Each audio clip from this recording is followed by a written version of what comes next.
From the Sky News Centre, this is Paul Murray Live.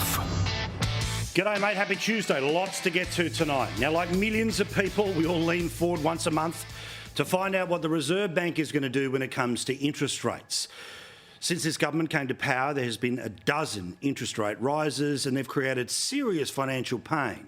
Today, the pain stays exactly the same as it was yesterday and exactly as the same it will be for at least the next month.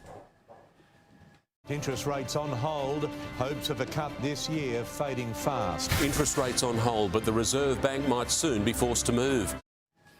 And in amongst much of the coverage was the Daily Telegraph's headline, which I think reads quite well, saying that normal Australians, well, it's not fantastic. Certainly, sorry, this was the Sky News one, saying that it's not great. That, of course, was the position of Jane Hume. And the reality for Australians are that if you actually are paying attention to what the boss of the Reserve Bank is saying, there's a chance they could still go up. We must continue to be vigilant about the continued risk of high inflation. We believe we have rates at the right level to return inflation to the target range next year. But as we've said in the past, getting inflation back to target will take time. And I think the path will likely continue to be bumpy. Household consumption is very weak. And you can see that in the retail figures from last week. Growth is very subdued, even though population growth is strong. But anyone paying off a mortgage, be it for the house that you live in or for an investment property that somebody is renting, the python has been strangling Australians month after month after month. And yes, while things have remained steady, that steady is still an awful lot of money that people are now trying to find to pay off their loans. I show you this every few nights because it is just the reality of needing to find anywhere between $14,500 and about $29,500 on top of what you were paying before this government came to power.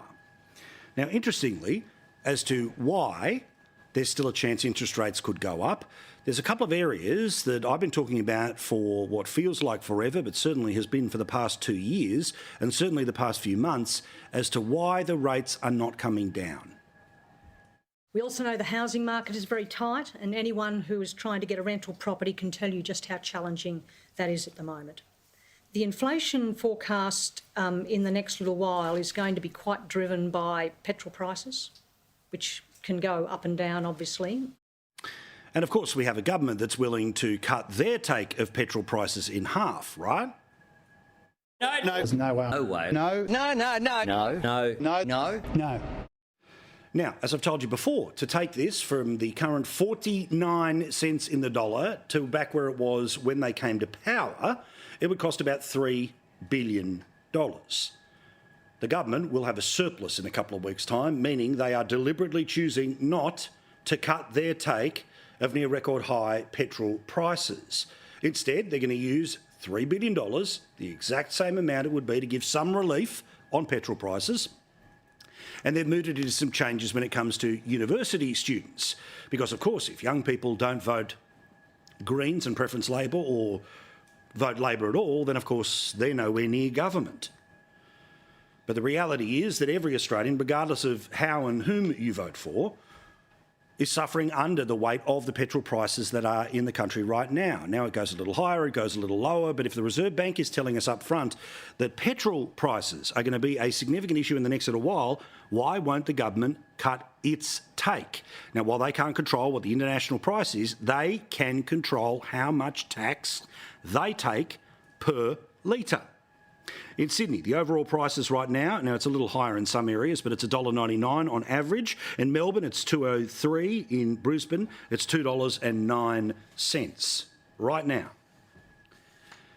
But despite the fact that the Reserve Bank didn't do anything, the federal government didn't do anything, there was a place that did something. For just 2 hours today, a suburban petrol station cut petrol in Sydney to just 99 cents. Its owner says, times are tough, there's no denying it. While interest rates continue to rise, we are proud to be providing our customers with a chance to offset some of their rising costs. What an excellent sentiment. Now, George and his petrol station, they're able to do it because they're independent. The government is in a position to do it when it comes to tax, but they won't. The Reserve Bank say they can't because, in part, the prices are going to continue to rise. But thank goodness someone did something to give just a little bit of relief today. And weren't people happy? I've got 10 jerry cans on the back of my year. I'm ready to fill up. Cost me $100 to fill up, so good half price. Hard to get prices like that in Sydney, so I'm cheering. I have to push the car. Now, the Prime Minister is sliding in the polls, more evidence of it on multiple fronts today. Now, of course, in part, I think it's because, despite the fact the Prime Minister says this, A plan to address cost of living. Take pressure off cost of living. Pressure off the cost of living. The cost of living. Cost of living. Cost of living relief. Downward pressure on cost of living. everything continues to go up. And even if they're in a position to do something like petrol taxes, no, they decide to turn around and not give university students extra money. Instead, into the never, never, and indexation means they won't be paying as much, blah, blah. Yet that's going to cost $3 billion. An instant decision in this budget to cut petrol prices also costs $3 billion. Then, of course, there was the Prime Minister's absolutely limp response to what happened in Bondi a few weeks ago, when a man, as you know, chased, stabbed and killed 6 people, 5 women and a security guard. And the Prime Minister didn't match the moment. Instead, he turned up for the photo op, but when it came to actually articulating the country's feelings, he was reading off his notes. Remember this from the day after? We are a peace-loving nation. This is a time to unite, not divide as a community and as a country. His own government, of course, made a decision that all 150 people who were being kept in detention because they weren't refugees and they wouldn't leave the country, they were all released after the High Court made a decision on one individual. But they promised us that there was a system to keep everyone safe. Well, as you know, they let many of them out on the wrong visas. They also promised to have ankle monitoring. Well, the government's own hand-picked group decided not to keep a monitoring device on a person who was arrested in Western Australia and is accused of a violent crime. Out of respect for the victim, we will not show you over and over what happened to her, but you remember the images of that lady in her 70s who was bashed within an inch of her life. And then, of course, we have the scenario where the government turns around and says, oh, we have nothing to do with this situation, when we all know that they appointed the board, they could sack the board, or at the very least they could admit that the board ultimately is answerable to the immigration minister. And ultimately, the responsibility under the Westminster system, as they're starting to write in the opinion pieces in the press gallery, finally, is that the government is actually responsible for the decisions of the government, no matter how arm's length they try to pretend the decisions actually are. Then just this week, a teenager, one of 9 teenagers, who have been identified as being radicalised, either being accused of or carrying out significant acts of violence or planning it. Yet when the Prime Minister talks about this as late as yesterday, he tries to make it about misogyny, not radical Islam.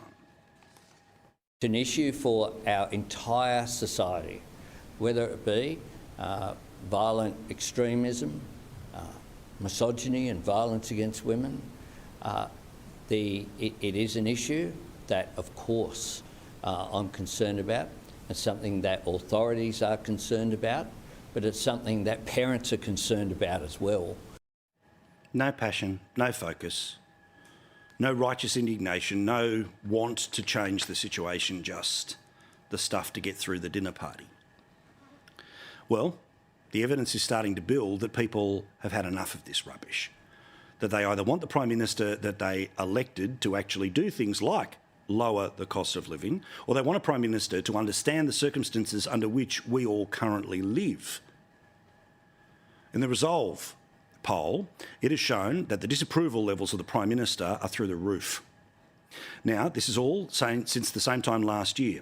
The Prime Minister's approval level down 11, disapproval up 13, and don't know is down by 2. Now, apart from the direct walk of people going from approve to disapprove, it means the very low number of people who don't have an opinion, when they eventually have an opinion, they end up with a negative one.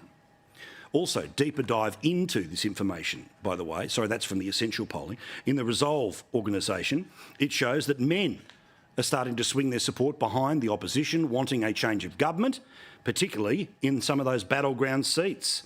In fact, again, compared to same time last year, while the coalition is getting close to the 40% that it needs to be able to get close to winning elections, the Labor Party is below where they were when they just got over the line at the last election. Again, 11 points down amongst male voters. One of the key groups that are turning on the government are the group that helped deliver them government last time around. People right in the age bracket of 35 to 54. As I've told you many times before, there are more voters under the age of 50 than there are over the age of 50 in the country. So obviously, the closer you get to 18 and the closer you get to over 65 is when people get to their corners of red and blue. So it's the group in the middle that make the decision. And right now, a direct change from Labor to the coalition. Oh, and on that central promise that I have reminded you of almost every night because it is the central promise of this Prime Minister.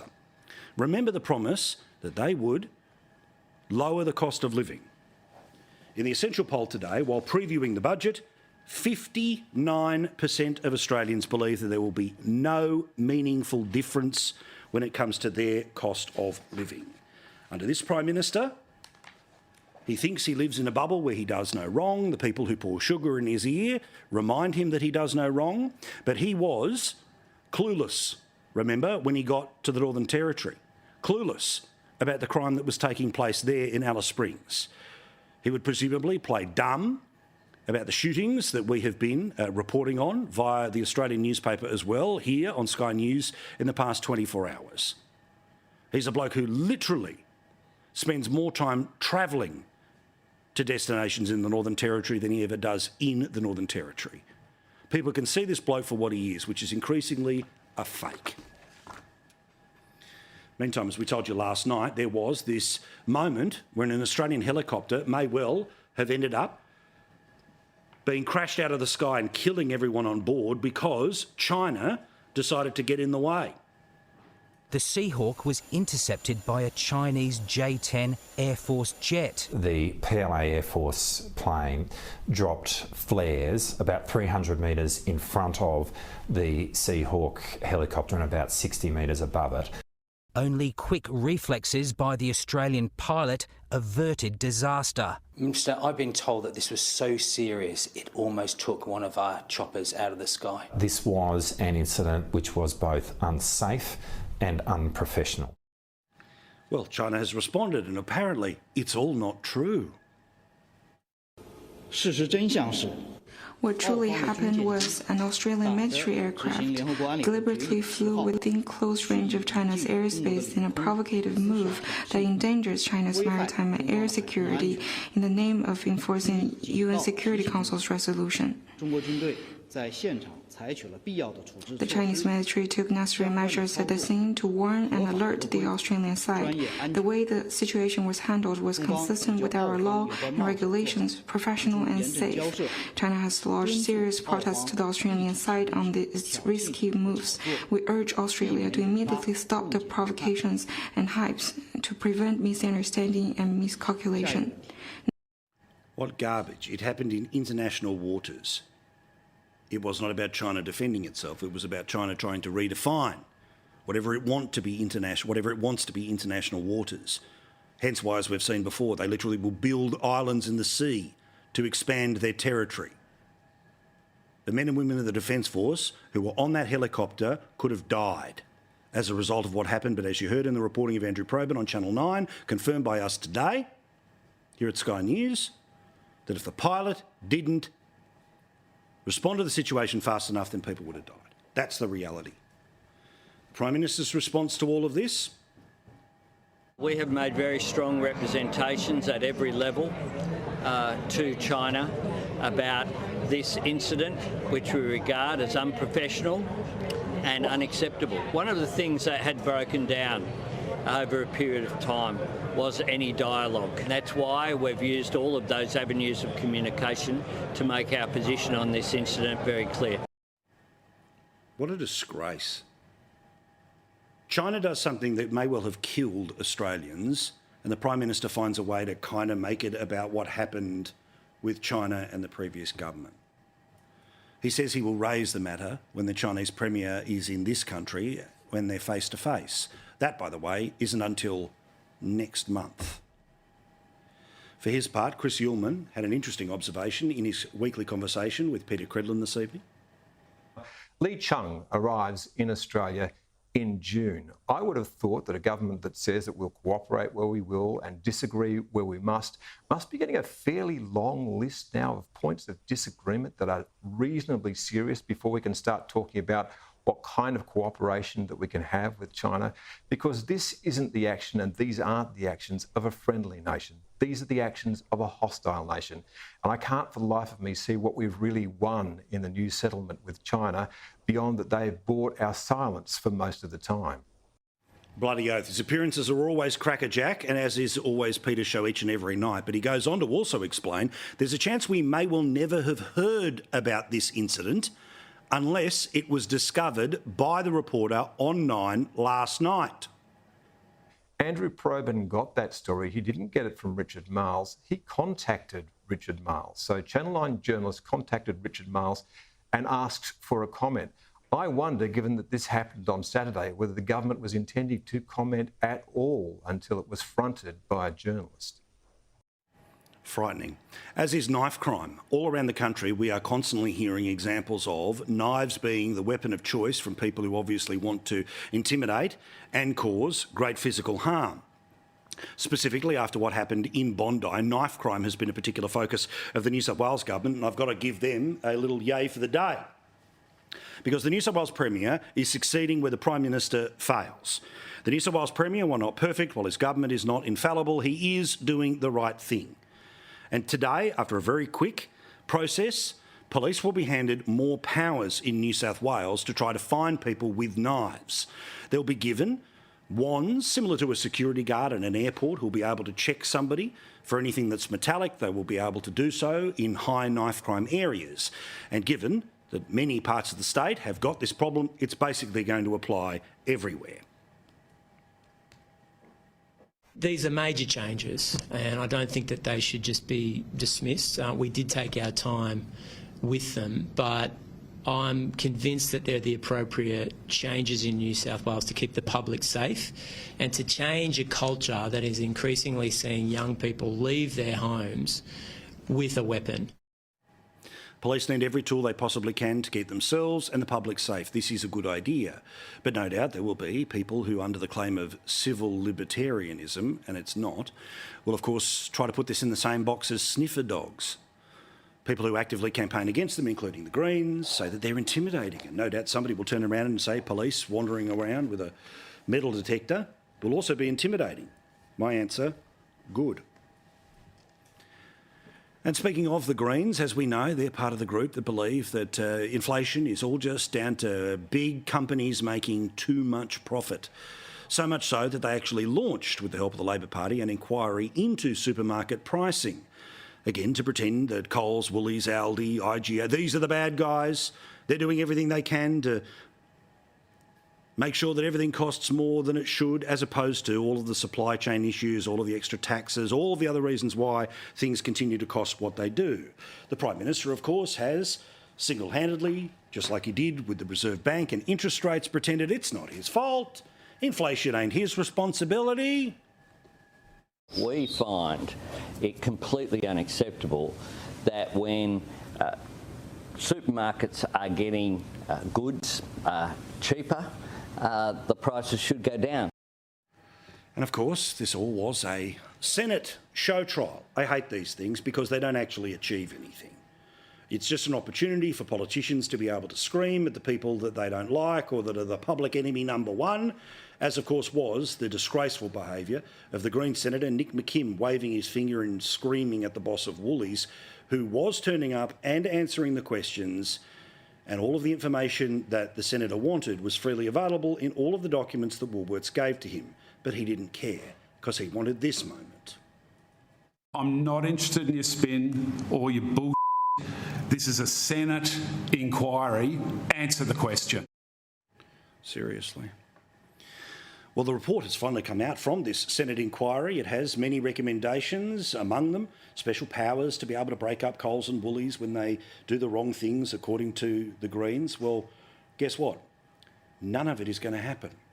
Certainly the most serious stuff that is being suggested by the Greens will not happen. Why? Coalition won't back it.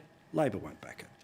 So it was a show trial where the Greens were able to set the rules, run it, scream and wave the fingers all they want, and then the absolute nothing that comes from it, nobody reports on it apart from those who like to follow up like we do and many of the sources that we quote for you each and every night. For his part, Peter Dutton saw this process for exactly what it was, which was a grandstanding opportunity from the Greens to pretend that they're on the side of the little guy, when we know that the little guy is often just the Green senator.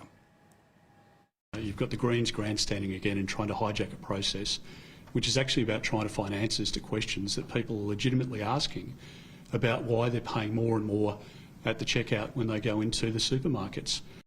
And despite the fact that, as we have told you many times before, bread, dairy, food, beverages continue to go up, including in the last month, the Prime Minister says all of this is magically working in his favour, where the insults do nothing, the inquiries do nothing, the inflation continues, but he thinks you're stupid and you don't remember what he said last week. There are two objectives here. One is to make sure that farmers get a fair deal for their work. The second is to make sure that consumers get a fair deal at the checkout, and we're determined to deliver on both. He says the pressure is working. To Victoria, where the state budget has been handed down, again, an absolute pile of debt, not much, if anything, to show for it. Future generations will have to end up at some point trying to pay it back, or they never pay it back and they're on their way to being Greece. We will be spending more on interest than we spend on families, more on interest than we spend on many parts of our education system. It's money that's simply being wasted. If only they had an opposition the Victorians would be willing to trust. But we know the great BS machine that is in part paid for by the state budget keeps going on and on. Now, I always am a little surprised, and I've rolled my eyes at this stuff in the past, about the winners and losers of a state budget or a federal budget. Because while obviously it's a statewide document or a federal-wide document, we've all turned it into a form of politics about what's in it for you. Well, I did like in the Herald Sun their list of winners and losers, because they had to really work hard to find winners, because this is a terrible budget for a whole collection of reasons. Families, well, of course, they're going to be winners because a $400 bonus is going to be paid to some 700,000 students to help pay for the ancillary costs of their education.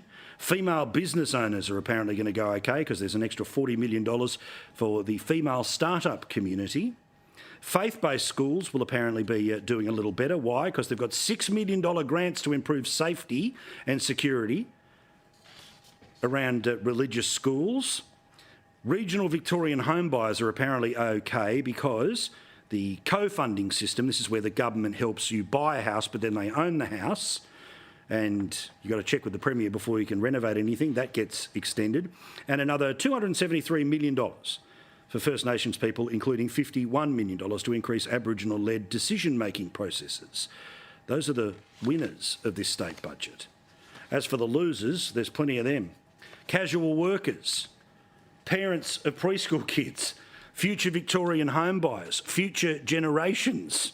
Because, of course, the state debt has gone to $156 billion or 55,000 for every Victorian household by 2025. By 27-28, it'll be $187 billion. Casual workers, parents of preschool, future home buyers, dodgy builders and cyber criminals, because there'll be a bit more policing on that. Otherwise, travellers and mental health patients. All of it an absolute disgrace from a government that knows that they have perfected a way to almost stay in permanent majority. You build the government to be so big that either You are dependent on the government because you work for the government, you're dependent on the government because of the handout from the government, or you're dependent on the government because, as a business, your biggest client is the government. Again, to the Herald Sun, where some readers offered their hot takes and first responses to the budget. Tony, I despair for the state and residents of Victoria. The Premier and Treasurer of Victoria have delivered a lousy budget. Anthony, so let me get this straight. This bloke that put us into $187 billion debt thinks he's doing a great job because, oh, and this was fun, they're going to have a surplus in 3 years' time. Matthew says, regional Victoria and people without children shafted again. David says, the usual nothing for a retiree on the Mornington Peninsula, crap roads, no decent public transport, no public hospital. Blake says, crime prevention budget is cut in half despite the crime rates increasing. Thomas puts it best, I think, when he says it was a nothing budget. Just one more thing about this stabbing which took place in Western Australia from a radicalised teenager, a person who was born in this country, who was radicalised into a bastardised version of Islam. I've got to say well done to an Islamic leader who runs one of the bigger mosques in Perth, who's come out and said exactly the right thing. Because while senior Imams are out there saying it's all about the backlash and Islamophobia and all the rest of it, one of the blokes who runs, as I say, one of the big mosques in Perth has come out and said what every religious leader should do, which is they absolutely condemn what took place. The Imam says, quote, in the harshest terms possible, he condemned the extremely unfortunate incident which is unfortunately committed in the name of Islam, which virtually meant peace. Clearly, whatever he knew about Islam was something he had learned online.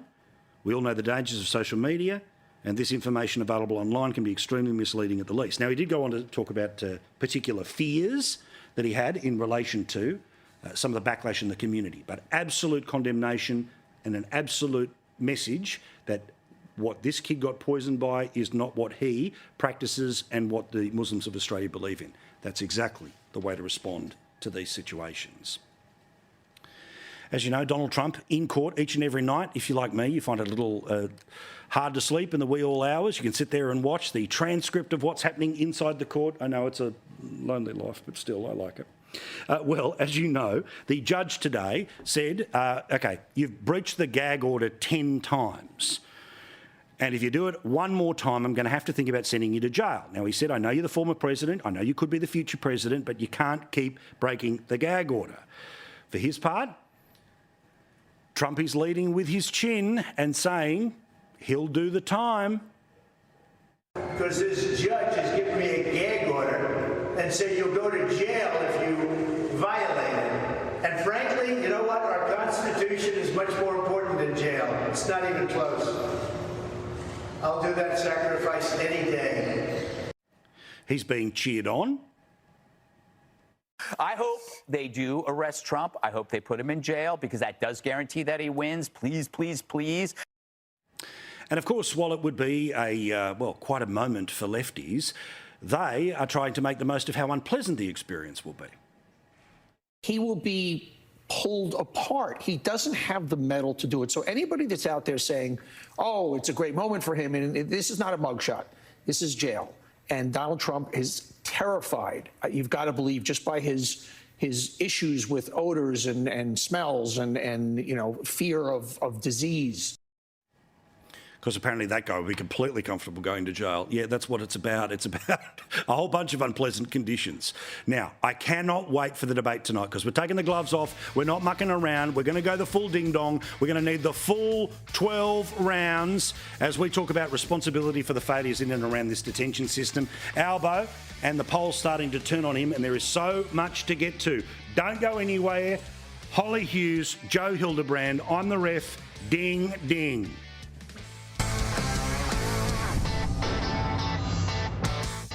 Thank you so much. Get ready for it because here we go. None other than Holly Hughes, Senator from New South Wales, Joe Hildebrand. They look so calm and comfortable. I was just about to agree with everything Holly was saying. No. See what you should see us off air.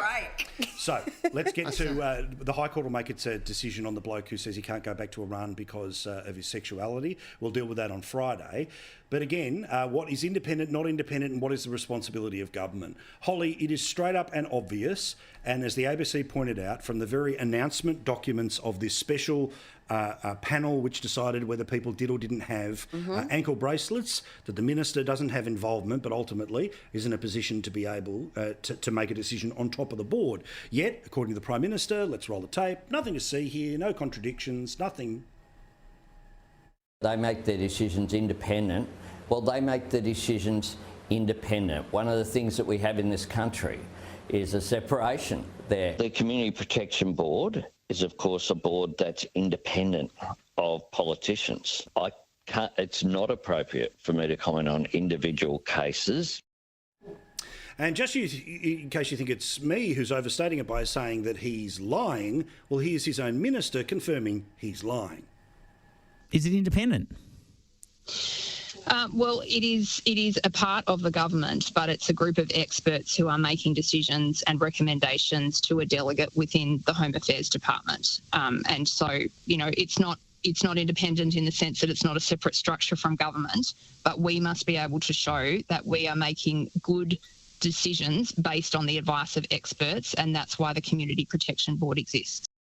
Holly, I know that Labor and its supporters would like to pretend it's all a process story. No, it's a responsibility story, and they ain't taking it. Clearly they haven't read their own legislation, and that's the problem here. And Joe, my heart breaks for you tonight because I'm about to spank you everywhere because they have been caught out lying, and I'm really looking forward to seeing how you try and even defend this. But the reality is that this is not a legislative body. This body can be set up and can be removed at the minister's whim. And even Claire O'Neill's language that it goes to a delegate in Home Affairs, no, it goes to the minister or his appointed delegate. Now, look, we all live in the real world and we know that there can be hundreds of these sorts of cases, which is why the minister can have a delegate, but the responsibility sits with the minister. Albanese, but I think what's almost worse, because we know Albo is just not a details man. No. I mean, who would want the Prime Minister to be a details man?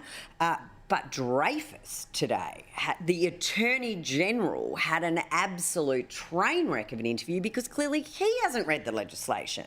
And he was trying to say it was an independent body, that it was, nothing to see here. This is a government that is caught out lying time and time again. But here they are caught out lying when we're talking about the security of Australians. We've now seen a woman in her 70s bashed by someone who the Commonwealth allegedly bashed by someone who has been back in front of a magistrate, who the Commonwealth did not oppose bail, who the Commonwealth agreed that the ankle bracelet could come off. This is squarely at the feet. Is Andrew Giles even in the country? Is he around? Has anyone seen him? Well, I think that's the million-dollar question. And look, it's obviously no one can defend this. No one can say it's not an absolute shambles.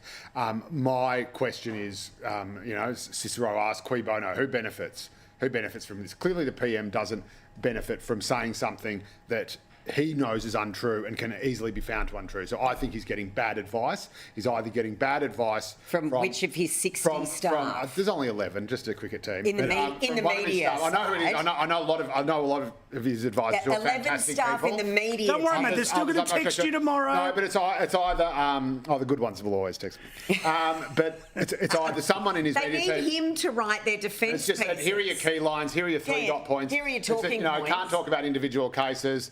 It's an individual. It's an independent body. This is just going to stop lying.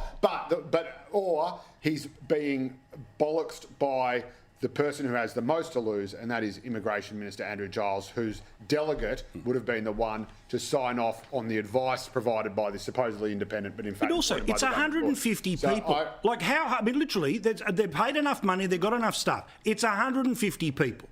Now, when we talk about the overall immigration system, I understand the big... It's 150 people. Yep. It is not that hard to say, what's the daily update? And you know what always does my head in too? Is, and I'll get some exact details on this for you for tomorrow night. We'll put our team onto it. That's your homework, gang. Which is... You say it on air, they have to do it. Correct. That's right. Claire O'Neill, how many times has turned around and said, we're working on a statement, basically an update on where everyone is. Week after week after week, it doesn't turn up. They won't tell us when it's... They should know every single day a readout of where every one of these 150 people are, and if they can't give it for all 150, let's know how many are on the ankle bracelet and where were they last night. Yep. That's the detail. That's how they're going to get out of the hole. But you're right, we're not talking about thousands of people here. We're talking about 150. But this is a political problem, and this is a Prime Minister who is focused on a political solution at any given moment of any given day. And the reality is, Joe, these guys are dropping the ball constantly on an issue that is about keeping Australians safe. Because they don't think there is a problem. There seems to be a cycle here where I think Giles stuffs up, tries to cover his ass and say, oh, it's not me, it's this independent thing. I don't know. This is the whole thing. Seriously, where is this guy? The PM then, can we put an ankle bracelet on Andrew Giles? The PM is then misinformed. Says something stupid, he gets in trouble, and then Claire O'Neill is sent out to mop up the mess. And that seems to be the pattern that this has followed all day since October, November. We send the girl to mop up after the ball. And quite frankly, it is starting to get pretty embarrassing, and I think they need to look at where the root cause of the problem is. But you tell me, he took his spanking well and he's learnt his lesson. Yeah, but is this a factional thing that he can't get rid of Giles because he's from the left? Well, I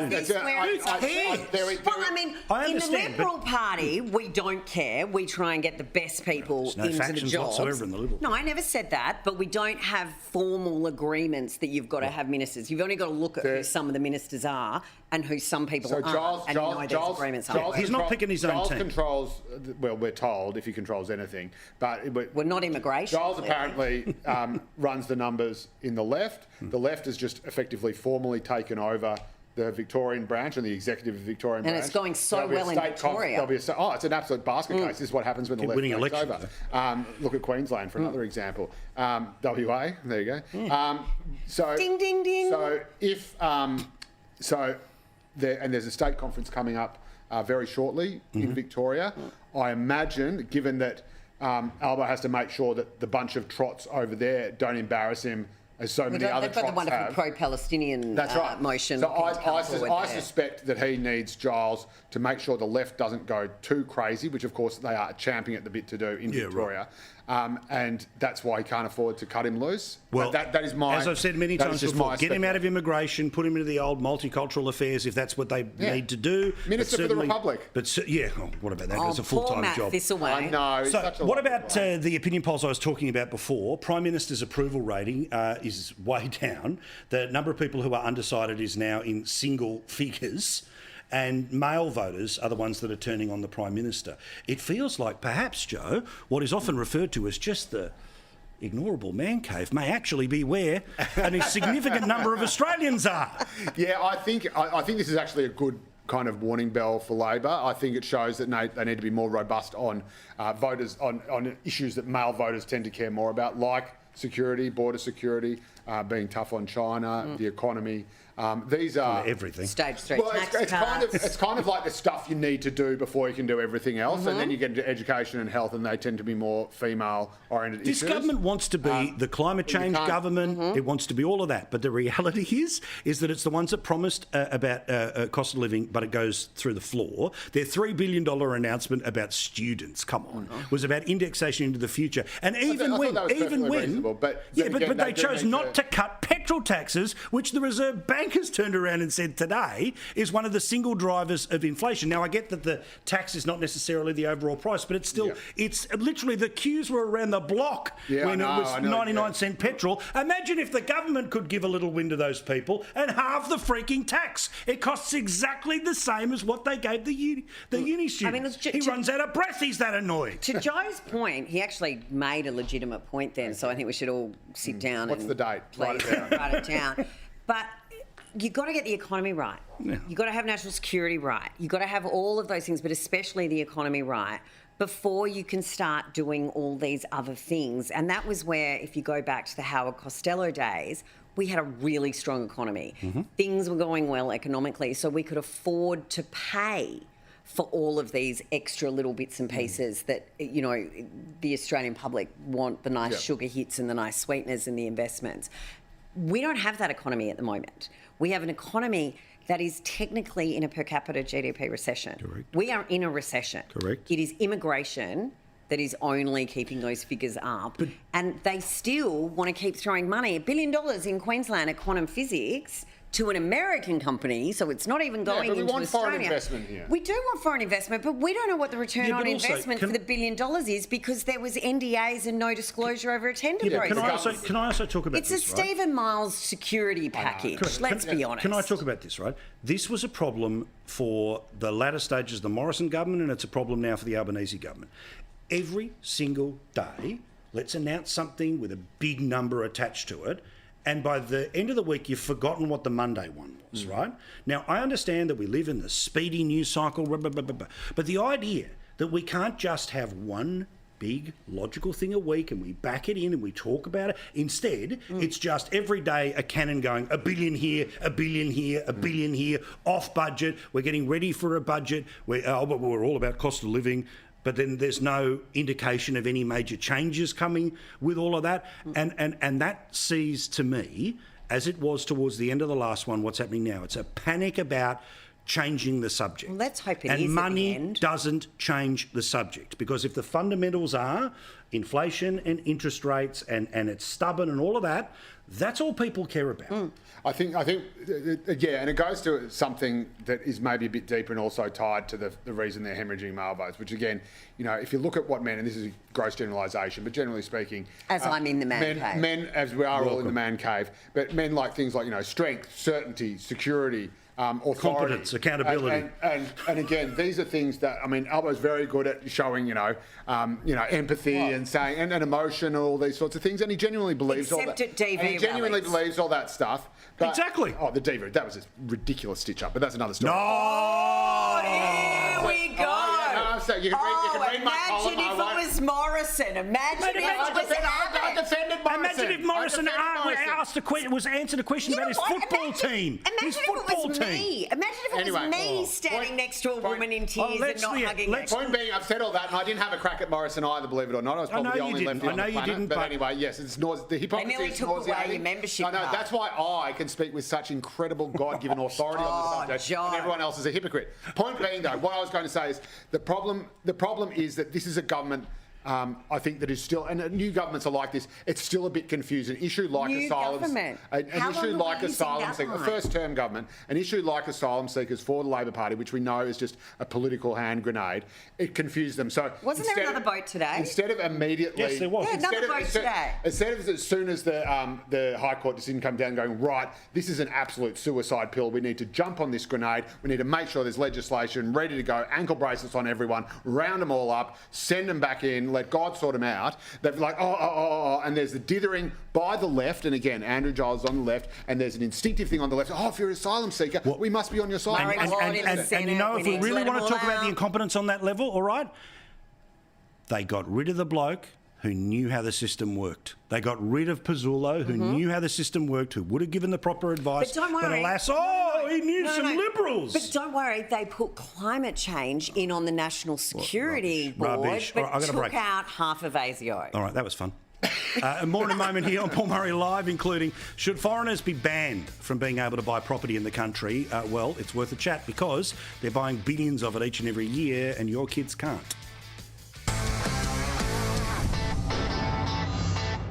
I hate to say that the conflict is an act, but they get on too well. This is not okay.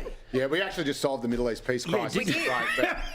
We were just about to tell Paul about the ladder outside the Church of the Holy Sepulchre. It's been there for 300 years because no one knows who put it there. Right. So there's 4 groups that run the church. Hang on. You can't tell people that are watching what the end of a conversation is if they didn't see the whole conversation. Well, if you've ever been to Israel and seen the Church of the Holy Sepulchre, there's a wooden ladder outside. Can I get one more? It's like when you drive past any work site and there's a bunch of blokes standing around going, yeah, it might be important. All right, Jay Hildebrand, Holly Hughes here. So, about foreign buyers, about $5.3 billion worth of Australian housing has been purchased up by foreign investors. I'm back there in the Joe Hockey days, right, where if we can find a way to put an extra tax on it, then we make extra money as we go along. I also don't think that if we can't buy it in your country, you shouldn't be able to buy it in ours. Why am I wrong, Joe? You're not wrong, and there are basically bans on that sort of stuff. So you're only allowed to buy residential property if you're a foreign buyer here if it's new. The idea is to encourage new builds, and they have just jacked up. Geez, they've found a lot of people find a way around that law. Yeah, I know. And there are exemptions and stuff like that. So, but you have to get approval. You buy a visa horrific. You have to get that's right. So you have to get exemption from the Foreign Investment Review Board to buy any of it. Has that would only ever apply. said no to anyone? Generally, that's only meant to apply to the new stuff. Although, of course, if you've got a resident here, like, for example, a foreign student studying a thing, and it's my, 18-year-old son who's paying, in a penthouse $2 million cash up front for this. So we all know that there are ways around it. But what the government has just done, which I think is very good, is that it has jacked up the fees, full stop. But what it's also done, I just realised, it's jacked up the vacancy fees. So I think it was $14,000 a year you have to pay if you're leaving your property vacant. That has now been increased to more than $80,000. So that is, we all know that if a property is increasing by $100,000 a year in value, which is not unusual in Sydney, that $14,000 chicken feed. $84,000 on the other hand. So I reckon that's good. And it's more money for the government coffers as well to do stuff. All right. Now, that was boring. So again, another disagree here, which is... No, I did my best to make it. We should have stuck with the letter. We should have stuck with the ladder at the Church of the Holy Sepulchre. Just trying to make an entertaining program for people at the end of a hard day. Mark Latham saw it and said, that's the ladder of opportunity. Which party haven't I joined yet? All right, so Donald Trump. And do you believe the judge will send him to jail, even for an hour, a day or a week, if he keeps breaking the gag order? Because Trump is saying, bring it on. Bring it on, I think baby. if he sends Trump to jail, he almost seals the victory for Trump. I think it brings out all those Trump supporters in waves. They love this. They think he's being persecuted. If this judge, as Trump's claims, coming in support of the left and the Democrats, thinks it's a good idea to put Trump in jail for 15 minutes, he's handed Trump the election. What do you reckon, Joe? At the risk of agreeing with Holly again, I wrote about this in my column on Monday, so there's proof of life that Please. I also thought of it. But Quote yourself. Just remember, right? Remember the red wave? Yes. It never really happened. And do you remember Donald Trump's long, rambling Mar-a-Lago announcement that pretending that the red wave did happen, but he was going to then ride that to victory? And everyone's going, this guy's over. He's washed up. He's got no lead in his pencil. They brought him back. And then they prosecute him all the way around the country, go out of their way to make a martyr of him, say this guy could go into jail. And suddenly he's neck and neck with Biden. And ahead in many... They are Because the left loves to spike the ball. Well, That's what they do. The thing is, people think they play an attack card. It doesn't work. It actually just brings your supporters more around you and makes you more relevant, because it actually says to people, we're attacking them because these are the bigger threat. I want to beat this puppy dog, so I'm going to punch it in the head in front of the cameras until people start voting for it. That was Kristi Noem, and she used a gun. In fact, I might talk about that next in some detail. Thank you, guys. Do appreciate it. Love you. See you next week. I like when they agree, disagree, hug, fight, all the rest of it. It's a live telly. We love it here. Moment here on Paul Murray Live.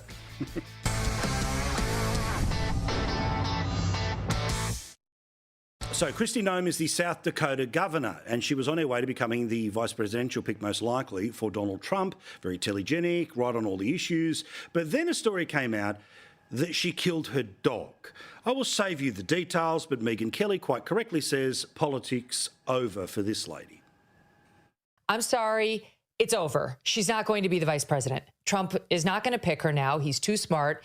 He wouldn't pick somebody who's managed to do the impossible and unite Democrats and Republicans alike in their anger for this woman who shot her puppy in the face. Why do we know about the story? Sorry for the detail. Why do you know about the story? Because it was in her own book. So now the conspiracy is maybe the person who edited the book did it to you. The editor, was she possibly a plant, a liberal plant? Because I'm not sure either one of these stories, the dog story, the North Korea story, seems like the Kristi Noem I know. It's her book, it's her story, and it was her freaking puppy. Here's the late debate.